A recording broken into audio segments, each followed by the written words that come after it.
সবাই কি বোঝা গেছে?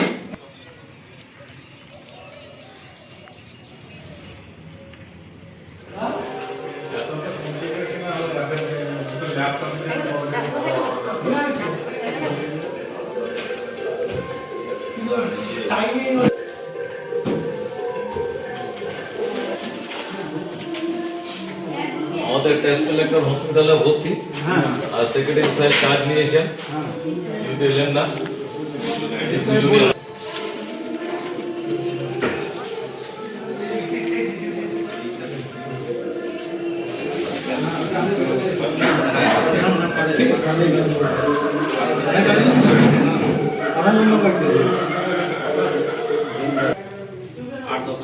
ওবিসি করতে অসুবিধা হচ্ছে,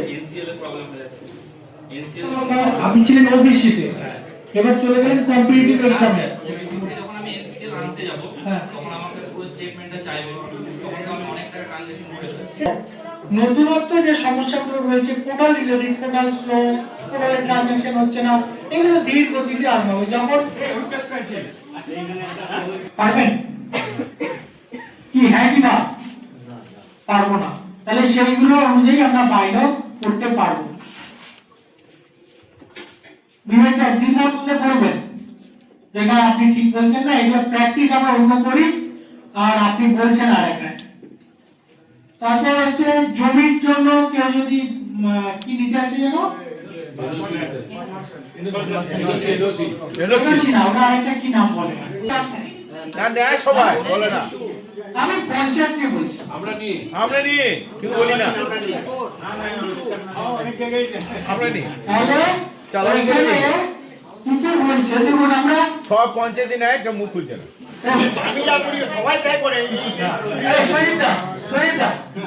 বীরভূমে 147টা গ্রাম পঞ্চায়েত আছে, আর আমার একটা কাল্পনিক গ্রাম পঞ্চায়েত আছে।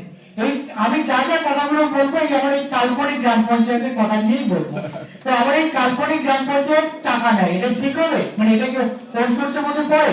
না, সরকারি ব্যবস্থাপনায় আছে, বাবা আছে, তাদের জব হচ্ছে ছেলে, মানে মেয়ে নেই ওই গ্রামে, কিন্তু আমার জামাই আছে, মেয়ে নেই, ওরা হিসাবে সার্টিফিকেট অনুযায়ী। তাহলে সেই জায়গাগুলোকে আমাদের কিন্তু ধরতে হবে। আছে তাহলে 1000 টাকা, কেন 1000 টাকা? এগ্রিমেন্ট 2 বছরের জন্য, সর্বোচ্চ 2 বছরের জন্য এগ্রিমেন্ট হবে।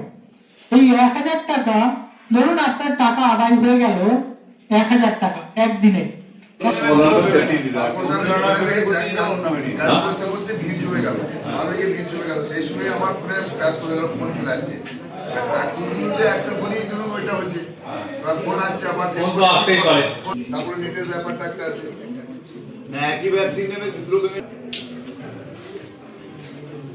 একই ব্যক্তির নামে আমরা এই দুদিনে আপনারা যা যা বললেন, আমরা সব প্রশ্নের উত্তর দেওয়ার চেষ্টা করব, কাল পর্যন্ত আমরা উত্তর দেওয়ার চেষ্টা করব।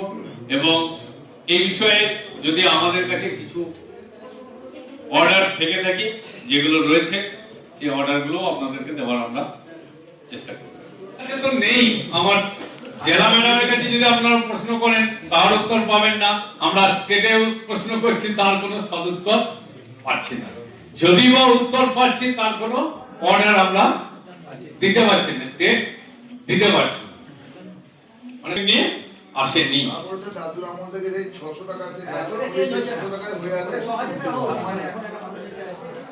600 টাকায় তো পাচ্ছেন না, বলছেন আমার 6000 টাকা, প্রায় একই রকম।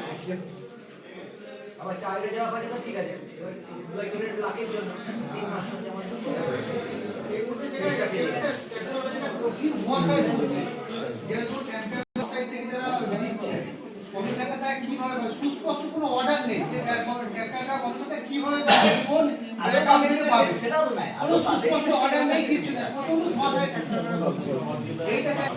ঠিক আছে, আমরা দুদিনের আলোচনায় আপনারা যেগুলো বললেন,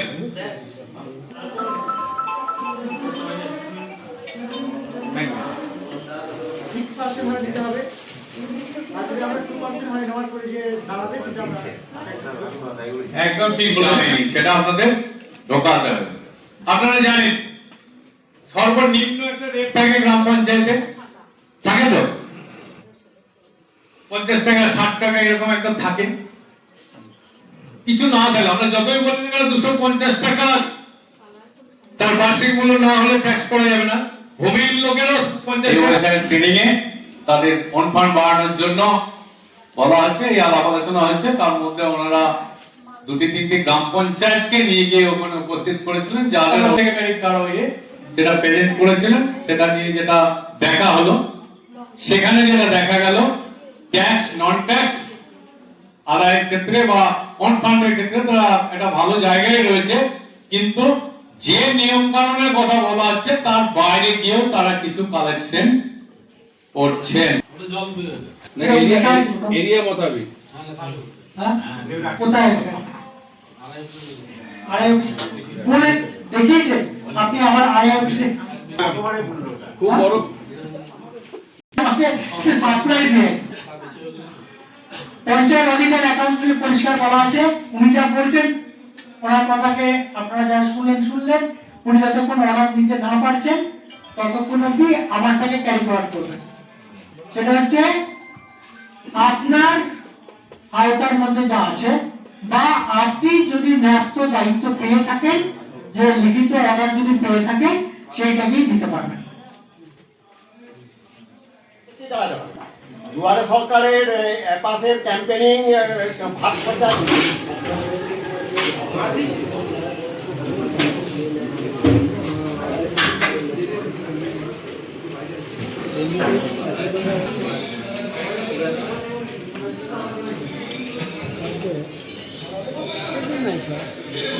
পার্সেন্টেজ একটু কমই দাঁড়ায়, কিন্তু তাহলে যেটা অনুযায়ী রেট আছে সেই রেট অনুযায়ী টাকা নেওয়ার কথা, কিন্তু সুপারিশের মানে ঢেউয়ে আর এত সংখ্যক আদায় করতে পারে না। কিন্তু আমাদের মালদা ডিপিটিআরসি, সাউথ 24 পরগনা ডিপিটিআরসি ভালো টাকা আদায় করতে পারে।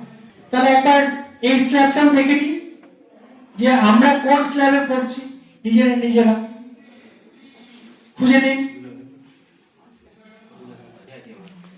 3 নম্বরে আছে নাকি? এটা 2 নম্বরে না থাকলেই আদৌ কিছু করণীয় আছে? একজন সেক্রেটারি সাহেবের, একজন প্রধান সাহেবের যৌথ উদ্যোগে কোনো কিছু করণীয় আছে? ট্যাক্স কালেক্টর সাহেবের, আপনি তো গালে হাত দিয়ে দিয়েছেন, গালে হাত দেওয়ার কিছু নেই, কিছু আছে? চলুক যেমন ভাবে চলছে, এই তো।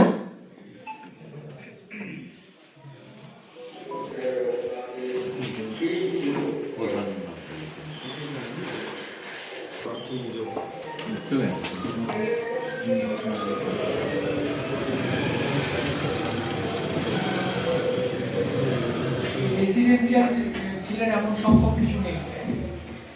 আমাদের সিএম এর প্রধান সাহেব কি কি বিষয় নিয়ে আলোচনা হয়েছে?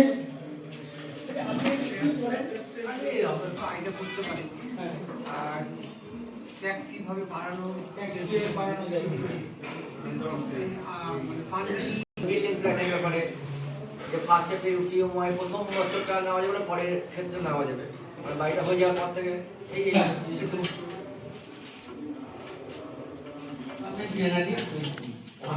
ওখানকার অ্যাপ্রুভাল ছাড়া কোনো রকম এই ধরনের কোনো সার্টিফিকেট বা পরিষেবা সংক্রান্ত কোনো ফিস নেওয়া যাবে না, একদম লেটেস্ট অর্ডার দিতে হবে।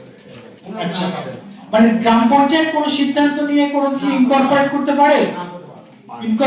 পারে, তাহলে সেটা করতে পারে না। আর ডেভেলপমেন্ট ফিস হিসাবেও কোনো যে ফিস সেগুলো নেওয়া যাবে না। কি হিসাবে? গৃহ নির্মাণের ক্ষেত্রে কি বলা আছে? 50 পয়সা, 60 পয়সা, 1 টাকা, 1.5 টাকা, এর মধ্যেই এটা হিসাবে আমাদেরকে নিতে হবে। এতে মনে হতেই পারে কোনো একটা জায়গায় আমরা ফেল করে যাব, আবার সঠিক মনে করে বেঠিকভাবে নেওয়া সেটার ক্ষেত্রেও কিন্তু ফেল হয়ে যাওয়ার কথা, অডিটের বিরূপ মন্তব্য। তাহলে একজনকে বাঁচাতে গিয়ে আরেকটা ধারাকে নষ্ট করার কোনো মানে হয় না। এমন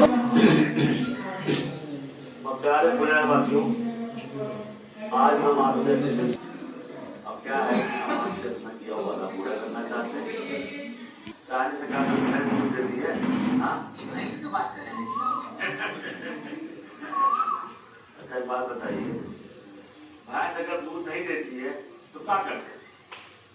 में गए जानन सर हम क्या करते हैं हम तो अपनी भैंसी को गाना सुना देते हैं अरे तो वीडियो दिखा देते हैं वो खुद ही दूध देने लगती है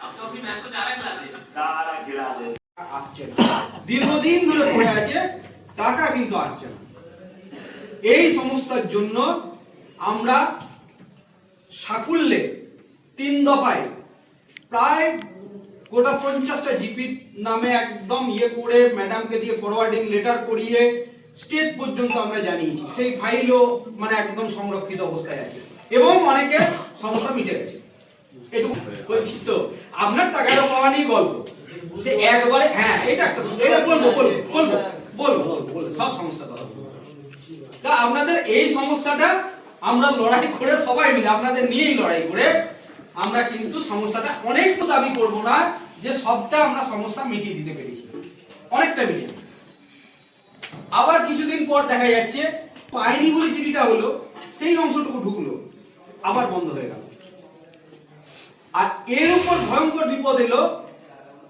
অনেক গ্রাম পঞ্চায়েত আছে যাদের সেই জায়গায় আমি আমার যতটুকু কর্তব্য যে আমি এই জায়গাটাকে অবশ্যই তুলে দেবো কিন্তু হচ্ছে যতক্ষণ অর্ডার মানে ট্যাক্স পেস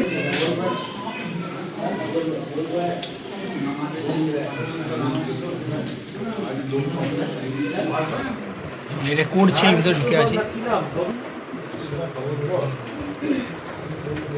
আর যাব